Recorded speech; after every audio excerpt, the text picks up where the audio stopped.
అందరికీ నమస్కారం. Welcome back to our channel. ఈ వీడియోలో మీకోసం తెలంగాణ పబ్లిక్ సర్వీస్ కమిషన్ నుంచి ఒక నోటిఫికేషన్ వచ్చేసిందండి. ఆ నోటిఫికేషన్ సంబంధించిన వివరాలన్నీ కూడా మీకు ఎక్స్ప్లెయిన్ చేస్తాను.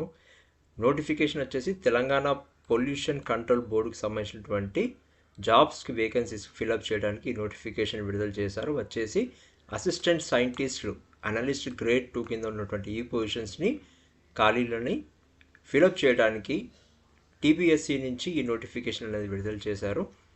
ఇక వివరాలు చూసుకుంటే సబ్మిషన్ ఆఫ్ ఆన్లైన్ అప్లికేషన్ అనేది 27th ఏప్రిల్ నుంచి స్టార్ట్ అవుతుంది.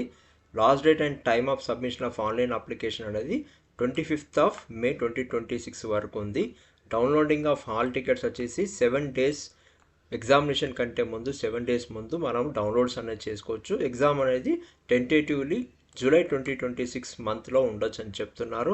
ఈ వీడియోలో మీకు వచ్చేసి ఎడ్యుకేషన్ క్వాలిఫికేషన్ సంబంధించిన వివరాలు, ఎన్ని వేకెన్సీస్ ఉన్నాయి, ఏజ్కి సంబంధించిన వివరాలు, ఎలా అప్లై చేసుకోవాలనే డీటెయిల్స్ అన్నీ కూడా మీకు వివరంగా ఎక్స్ప్లెయిన్ చేశాను. కాబట్టి ఎక్కడ కూడా వీడియోని స్కిప్ చేయకుండా చూడండి.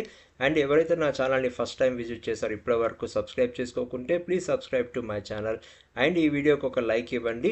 నేను మీకోసం మంచి జెన్యూన్ జాబ్ అప్డేట్స్ సంబంధించిన వీడియోస్ అన్నీ కూడా మీకు హెల్ప్ చేయడానికి తీసుకొస్తాను. అండ్ ఖచ్చితంగా కామెంట్ సెక్షన్లో మీకు ఏమైనా డౌట్స్ ఉంటే మాత్రం అడగండి. ఇక మనం ఈ నోటిఫికేషన్కి సంబంధించినటువంటి వివరాలు చూసుకుంటే సబ్మిషన్ ఆఫ్ ఆన్లైన్ అప్లికేషన్స్ అనేది మ్యాండేటరీ. అన్ని అప్లికేషన్స్ అన్నీ కూడా ఆన్లైన్లోనే మనం అప్లై చేయాల్సి ఉంటుంది. అండ్ అది కూడా లాస్ట్ డేట్ కంటే ముందుగానే అప్లై చేసుకోవాలి. Don't wait till the last date. ముందుగానే ఎప్పుడైతే అప్లికేషన్ లింక్ అనేది ఓపెన్ అవుతుందో అప్పుడే అప్లై చేసుకోమని చెప్పేస్తున్నారు. ఇక ఎవరైతే టీజీపీఎస్సికి సంబంధించినటువంటి అప్లికేషన్ లింక్స్ ఏదైతే మనం అప్లై చేయాలంటే మాత్రం ముందుగా మన దగ్గర ఓటీఆర్ నెంబర్ అనేది ఖచ్చితంగా ఉండాల్సి ఉంటుంది. ఆ ఓటీఆర్ ఐడి అనేది ఖచ్చితంగా ఎవరి దగ్గర అయితే లేదో వారు రిజిస్ట్రేషన్ చేసుకోవాల్సి ఉంటుంది. చేసుకున్న తర్వాత రిజిస్ట్రేషన్ ఐడి అనేది క్రియేట్ అయిన తర్వాత, యూజర్ ఐడి అనేది క్రియేట్ అయిన తర్వాతనే ఈ అప్లికేషన్ అనేది మనం ఫిలప్ చేయగలుగుతాం. ఆ ప్రాసెస్ కూడా మనము చూద్దాము. ఇక applications are advised to retain their mobile number కానీ ఈమెయిల్ ఐడి అనేది ఖచ్చితంగా మీరు యాక్టివ్ ఉన్న నెంబర్స్ మాత్రము అండ్ యాక్టివ్ ఉన్న ఈమెయిల్ ఐడిని ఇవ్వండి. ఎందుకంటే ఫర్దర్ కమ్యూనికేషన్ సంబంధించినటువంటిది ఈ నోటిఫికేషన్ సంబంధించిన ఏ వివరాలైనా కూడా అక్కడే అప్డేట్స్ అనేది జరుగుతుంటుంది. కాబట్టి మీరు ఈ mobile number and email ID మాత్రం ఖచ్చితంగా అప్డేట్ ఉంచుకొని అండ్ యాక్టివ్గా ఉండాలి. ఇక టీజీపీఎస్సీ వారు ఏదైతే ఉందో వారు ఈ నోటిఫికేషన్ సంబంధించి రిటర్న్ ఎగ్జామినేషన్ అనేది కండక్ట్ చేస్తారు. అది ఆబ్జెక్టివ్ టైప్లో ఉంటుంది. అది ఓఎంఆర్ బేస్లో ఉండొచ్చు, ఆఫ్లైన్ మోడ్లో ఉండొచ్చు, లేదా కంప్యూటర్ బేస్డ్ టెస్ట్ ద్వారా కూడా ఉండొచ్చు. అది కమిషన్ వాళ్ళు ఎప్పుడు నోటిఫై చేస్తారంటే మోడ్ ఆఫ్ ఎగ్జామినేషన్ అనేది ఎవరైతే షార్ట్ లిస్ట్ అయిన స్క్రీనింగ్ అయిపోయిన షార్ట్ లిస్ట్ అయిన క్యాండిడేట్స్ షార్ట్ లిస్ట్ అయిన క్యాండిడేట్స్ ఉన్నారో వారందరూ కూడా ముందుగానే ఇంటిమేట్ చేస్తారు, లేదా వెబ్సైట్లో అనేది కూడా వారు పబ్లిష్ చేయడం అనేది జరుగుతుంది. కాబట్టి మీరు కంటిన్యూస్గా వెబ్సైట్ అనేది విజిట్ అవుతూ ఉండాలి అని వారు క్లియర్గా ఇక్కడ నోటిఫికేషన్లో మెన్షన్ చేశారు. ఇక రిటర్న్ ఎగ్జామినేషన్ అనేది ముందుగా చెప్పుకున్నట్టుగా ఆబ్జెక్టివ్ టైప్లో ఉంటుంది. టెంటేటివ్లీ అది జూలై 2026 మంత్లో ఉండొచ్చు అని చెప్తున్నారు. ఇక ముఖ్యంగా వేకెన్సీస్ అనేది చూసుకుంటే నేమ్ ఆఫ్ ద పోస్ట్ వచ్చేసి assistant scientist analyst grade 2 in Telangana pollution control board సంబంధించినటువంటి ఈ నోటిఫికేషన్ అండి. క్యాడర్ లెవెల్ వచ్చేసి ఇది స్టేట్ లెవెల్కి సంబంధించినటువంటి జాబ్స్ అండి. 20 వేకెన్సీస్ ఉన్నాయి. ఇక ఏజ్ అనేది చూసుకుంటే మినిమంగా 18 years ఉండాలి అండ్ మ్యాక్సిమం వచ్చేసి 34 years వరకు ఉండొచ్చు అని చెప్తున్నారు. స్కేల్ ఆఫ్ పే వచ్చేసి 45,960 నుంచి 1,24,150 వరకు స్కేల్ ఉంటుంది. కాబట్టి ఇవి ఒక మంచి ఆపర్చునిటీ. ఎవరైతే ఎలిజిబుల్ క్యాండిడేట్స్ ఉన్నారో ఖచ్చితంగా ఇటువంటి జాబ్కి మిస్ చేసుకోకూడదు. ఇక ఎడ్యుకేషనల్ క్వాలిఫికేషన్స్ అనేది చూసుకుంటే 20 April 2026 సంబంధించినటువంటి కట్ ఆఫ్ డేట్ తోటి ఎడ్యుకేషనల్ క్వాలిఫికేషన్స్ అనేది చూసుకుంటారు వారు. And must possess basically bachelor degree with chemistry అనేది ఒక సబ్జెక్ట్ ఖచ్చితంగా ఉండాలి. ఆ డిగ్రీ అనేది కూడా recognised by university of India నుంచి రికగ్నిషన్ అనేది ఉన్నటువంటి డిగ్రీ ఉన్నవారు మాత్రమే ఈ పొజిషన్స్కి అనేది అప్లై చేసుకోవచ్చు. డిస్టెన్స్ ఎడ్యుకేషన్లో చేసిన వారైనా కూడా అది ఒకవేళ యూనివర్సిటీ గ్రాంట్స్ కమిషన్ ఏఐసిటిసిలో రిజిస్ట్రేషన్ ఉంటే మాత్రం వారు కూడా అప్లై చేసుకోవచ్చు అని వారు చెప్పేశారు. ఇక ఏజ్కి సంబంధించినటువంటిది వివరాలు చూసుకుంటే మినిమం 18 years ఉండాలి అండ్ మ్యాక్సిమం 34 years ఉండాలి. 18 years అనేది an applicant should not be born after 2008 జూలైలో తర్వాత పుట్టినవారు కానీ 2nd July 1992 కంటే ముందు పుట్టినవారు కానీ ఈ అప్లికేషన్స్కి అప్లై చేసుకోవడానికి వీలు లేదని చెప్తున్నారు. దాంతోపాటు గవర్నమెంట్ యొక్క రూల్స్ అండ్ రెగ్యులేషన్స్ ప్రకారంగా ఏజ్ రిలాక్సేషన్ అనేది కూడా ఇస్తున్నారు. ఎస్సీ ఎస్టీ అండ్ బీసీ వారికి, ఈడబ్ల్యూఎస్ వారికి 5 years అండి, ఫిజికల్ హ్యాండిక్యాప్డ్ వారికి 10 years and Telangana state government employees ఎవరైతే ఆల్రెడీ ఉన్నారో వారికి మాత్రం 5 years ఉంటుంది. Employees of corporation and municipalities etcetera are not eligible అని చెప్పారు. ఎక్స్ సర్వీస్ మెన్ ఉన్న వారికి 3 years అండి, and NCC who have worked as instructor in NCC చేసిన వారికి 3 years అనేది ఏజ్ రిలాక్సేషన్ అనేది ఉంటుందని చెప్తున్నారు. ఎలా అప్లై చేసుకోవాలనేది తర్వాత చూసుకుంటే ఇది మోస్ట్ ఇంపార్టెంట్ పాయింట్ అండి. How to fill and submit the application form అనేది క్లియర్ చేసుకుంటే మనం ఈ నోటిఫికేషన్ యూజర్ గైడ్ అనేది ఖచ్చితంగా అప్లై చేసే ముందు క్లియర్గా చదవాల్సి వస్తుంది. నేను ముందుగా చెప్పినట్టుగా అప్లికెంట్స్ ఎవరైతే అప్లై చేసుకుంటున్నారో tgpsc.gov దానికి వెబ్సైట్కి వెళ్ళేసి ఓటీఆర్ అనేది మీ దగ్గర ఆల్రెడీ ఉంటే వారు డైరెక్ట్గా టీజీపీఎస్సీ ఐడిని ఇచ్చేసి అప్లై చేసుకోవచ్చు. ఎవరి దగ్గర అయితే లేకుంటే మాత్రం వారు ఖచ్చితంగా రిజిస్ట్రేషన్ చేసుకున్న తర్వాతనే టీజీపీఎస్సీ ఐడి అనేది క్రియేట్ అయిన తర్వాతనే ఈ పొజిషన్స్కి అప్లై చేయాల్సి ఉంటుంది అని చెప్తున్నారు. In order to fill the application form the application has to visit the వెబ్సైట్కి వెళ్ళాల్సి వస్తుంది. అండ్ టీజీపీఎస్సీ ఐడి ఉన్న date of birth and login ID passwords అన్నీ ఇచ్చిన తర్వాత ఓటీపీస్ ఏవైతే రిజిస్టర్ మొబైల్ నెంబర్స్కి వస్తారో అవి చూసుకున్న తర్వాత వారు ఆ విధంగా అప్లై చేసుకోవాల్సి ఉంటుంది. ఇక స్టెప్ 3 అనేది చూసుకుంటే అప్లికేషన్ ఫీజు అనేది సంబంధించింది ఏదైతే ఉందో అది ఆన్లైన్లోనే మాత్రమే పేమెంట్ చేయాలి. Net banking, debit card, credit card and UPI ద్వారా పేమెంట్స్ చేయాల్సి ఉంటుందని చెప్తున్నారు.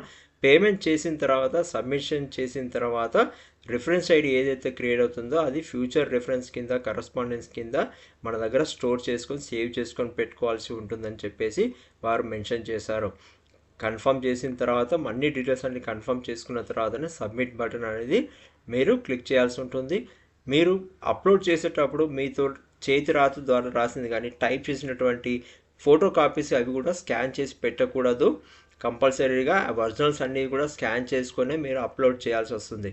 ఒకవేళ అప్లై చేసే ముందు మీకు ఏదైనా టెక్నికల్ ప్రాబ్లమ్స్ ఉంటే వారు ఇక్కడ క్లియర్గా దానికి సంబంధించినటువంటి ఏవైతే నెంబర్స్ ఉన్నాయో అవి కూడా ఇచ్చారు. ప్లస్ హెల్ప్ డెస్క్గా ఈమెయిల్ ఐడి కూడా ఇచ్చారు. కాబట్టి మీరు అప్లై చేసేటప్పుడు ఏమైనా ప్రాబ్లమ్స్ ఉంటే, ఇష్యూస్ మీరు ఫేస్ చేస్తే, క్వైరీస్ ఉంటే ఈ నెంబర్స్కి కాల్ చేసుకోవచ్చు. టైమింగ్స్ కూడా ఇచ్చారు.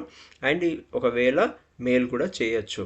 ఇక అప్లికేషన్ ఫీజు అనేది మనం చూసుకుంటే ఫీజు వచ్చేసి 1000 రూపీస్ అండి. అది ఓసీ బీసీ అప్లికెంట్స్కి వచ్చేసి 1000 రూపీస్ అండ్ 500 రూపీస్ వచ్చేసి ఎస్సీ ఎస్టీ పీడబ్ల్యూబీడీ అప్లికెంట్స్కి ఉంటుందని చెప్తున్నారు. దాంతోపాటు ఎగ్జామినేషన్ ఫీజు అనేది 80 రూపీస్ అనేది పే చేయాల్సి ఉంటుంది. అది కొంతమందికి ఎగ్జామ్షన్ కూడా ఇచ్చారు. అది ఎవరికంటే పేమెంట్ ఆఫ్ ఎగ్జామ్షన్ ఫీజు అనేది అన్ఎంప్లాయిడ్ ఎంప్లాయీస్ ఎవరైతే స్టూడెంట్స్ కానీ అప్లై చేసేవారు ఉన్నారో వారికి మాత్రం ఎగ్జామ్షన్ ఉంటుంది. All employees of any central government, state government ఉన్నవారు shall pay the prescribed examination fee అనేది ఉంటుందని చెప్తున్నారు. Mode of payment of fee వచ్చేసి ఆన్లైన్లోనే పేమెంట్ చేయాల్సి వస్తుంది. ఇక స్కీమ్ ఆఫ్ ఎగ్జామినేషన్ వచ్చేసి మీకు క్లియర్గా అనెక్సర్ 2లో ఇచ్చేశారు. దానికి సంబంధించినటువంటి సిలబస్ ఏంటి అనేది కూడా ఇచ్చేశారు. జనరల్గా అయితే రిటర్న్ ఎగ్జామినేషన్ అనేది ఆబ్జెక్టివ్ టైప్లోనే కండక్ట్ చేస్తారు. Depending on the applications received మీద చూసుకొని వారు కంప్యూటర్ బేస్డ్ టెస్ట్ చేయొచ్చు, లేదంటే ఓఎంఆర్ టెస్ట్ కూడా చేయొచ్చు, ఆఫ్లైన్లో కూడా చేయొచ్చు అని చెప్పి కూడా వారు నోటిఫికేషన్లో మెన్షన్ చేశారు. ఇక centres for the written examination అనేది చూసుకుంటే ఇవి వచ్చేసి వరంగల్, కరీంనగర్, ఖమ్మం అండ్ నిజామాబాద్లో అండ్ హైదరాబాద్లో ఈ రిటర్న్ టెస్ట్కి సంబంధించినటువంటి సెంటర్స్ ఉంటాయని చెప్పేసి వారు నోటిఫికేషన్లో మెన్షన్ చేశారు. ఇక ప్రొసీజర్ ఆఫ్ సెలక్షన్ అనేది చూసుకుంటే the selection of candidates for appointment of the post will be made by the return test examination ఏదైతే ఉందో దాని ద్వారానే సెలక్షన్కి జరుగుతుంది. అది మెరిట్ ద్వారా జరుగుతుంది. అండ్ క్వాలిఫైయింగ్ మార్క్స్ వచ్చేసి మినిమంగా ఓసీ స్పోర్ట్స్ పర్సన్ ఈడబ్ల్యూఎస్ వారికి 40% కంటే తక్కువ ఉండకూడదు, బీసీ వారికి 35% కంటే తక్కువ ఉండదు, అండ్ ఎస్సీ ఎస్టీ పీహెచ్ వారికి 30% కంటే తక్కువ ఉండకూడదు అని చెప్పేసి వారు నోటిఫికేషన్లో మెన్షన్ చేశారు. అది మినిమం బెంచ్ మార్క్ అండి. ఇక సెక్షన్ 14లో చూసుకుంటే అన్ని అనెక్షర్స్ ఇచ్చారు. మీరు ఒకసారి అప్లై చేసే ముందు ఈ అనెక్షర్స్ సంబంధించినవన్నీ కూడా మీరు క్లియర్గా చదవండి. దేనికి ఉంది అనేది బ్రేకప్ ఆఫ్ వేకెన్సీస్ సంబంధించిన అనెక్షర్ ఇచ్చారు. స్కీమ్ అండ్ సిలబస్ అనేది ఇది ఇంపార్టెంట్. టెస్ట్ దేని మీద కండక్ట్ చేస్తారనేది వారు ఇక్కడ అనెక్షర్ 2లో ఇచ్చారు. మీరు క్లియర్గా చదువుకోండి. తర్వాత పేమెంట్ గేట్వేకి సంబంధించింది ఇన్స్ట్రక్షన్స్ ఆఫ్ ద అప్లికెంట్స్ అనేది కూడా చాలా ఇంపార్టెంట్. మీరు అప్లై చేసేవారు ఖచ్చితంగా దీన్ని ఫాలో అవ్వాల్సి ఉంటుంది. అనెక్షర్ 1కి వచ్చేసి వారు కంప్లీట్గా డీటెయిల్స్ అన్నీ ఇచ్చారు. బ్రేకప్తో ద్వారా ఎన్ని పొజిషన్స్ అనేది ఈ నోటిఫికేషన్ ద్వారా విడుదల చేశారనేది కూడా ఇచ్చారు. కాబట్టి మీరు ఇక్కడ చూసుకొని అప్లై చేసుకోవచ్చు. అండ్ అనెక్షన్ 2కి సంబంధించినటువంటిది ఏదైతే ఉందో రిటర్న్ టెస్ట్లో వచ్చేసి సిలబస్ వచ్చేసి పేపర్ 1 అండ్ పేపర్ 2 కింద డివైడ్ చేశారు. పేపర్ 1లో జనరల్ స్టడీస్ అండ్ జనరల్ ఎబిలిటీకి సంబంధించినటువంటి క్వశ్చన్స్ 150 క్వశ్చన్స్ ఉంటాయి. 150 మినిట్స్ టైం ఇచ్చారు. అండ్ మ్యాక్సిమం మార్క్స్ వచ్చేసి 150 మ్యాక్సిమం మార్క్స్ అనేది ఉంటుంది. పేపర్ 2కి సంబంధించి కెమిస్ట్రీ ఉంటుంది. 150 క్వశ్చన్స్ ఉంటాయి. డ్యూరేషన్ వచ్చేసి 150 మార్క్స్ అండ్ మ్యాక్సిమం మార్క్స్ వచ్చేసి 150. 300 మార్క్స్కి సంబంధించినటువంటి ఎగ్జామినేషన్ అనేది వారు పెడతారు. అండ్ సిలబస్ కూడా వారు క్లియర్గా ఇచ్చారు. మీరు ఒకసారి ఈ సిలబస్ను చూసుకొని మీరు ప్రిపేర్ అవ్వండి. టీజీపీఎస్సికి సంబంధించినటువంటి అఫీషియల్ లింక్ మీరు ఓపెన్ చేసిన తర్వాత ఈ విధంగా మీకు ఓటీఆర్ అండ్ ఎడిట్ ఓడిటిఆర్ అండ్ వెబ్సైట్ సంబంధించినటువంటి ట్యాబ్స్ కనిపిస్తుంది.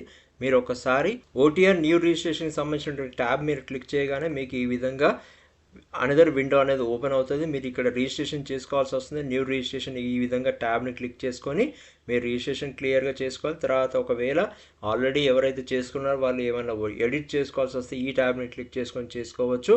తర్వాత మీకు టీజీపీఎస్సీ ఐడి తెలుసుకోవాలంటే ఇక్కడ క్లియర్ చేసుకోవాలి. అండ్ అప్డేట్ మొబైల్ నెంబర్ అంటే ఇక్కడ మీరు క్లియర్ తెలుసుకోవచ్చు దీని ట్యాబ్ని క్లిక్ చేసుకొని. మీరు ఒకవేళ వెబ్సైట్ని మీరు క్లిక్ చేసేది ఉంటే మీకు ఈ విధంగా టీజీపీఎస్సీ సంబంధించినటువంటి అఫీషియల్ వెబ్సైట్ అనేది ఓపెన్ అవుతుంది.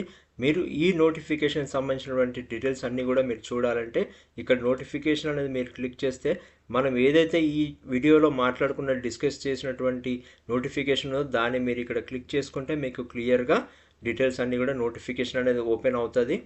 అండ్ గుర్తుంచుకోవాల్సింది మెయిన్ ఇంపార్టెంట్ పాయింట్ ఏంటంటే సబ్మిషన్ ఆఫ్ ఆన్లైన్ అప్లికేషన్స్ అనేది 27 ఏప్రిల్ 2026 నుంచి స్టార్ట్ అవుతున్నాయండి.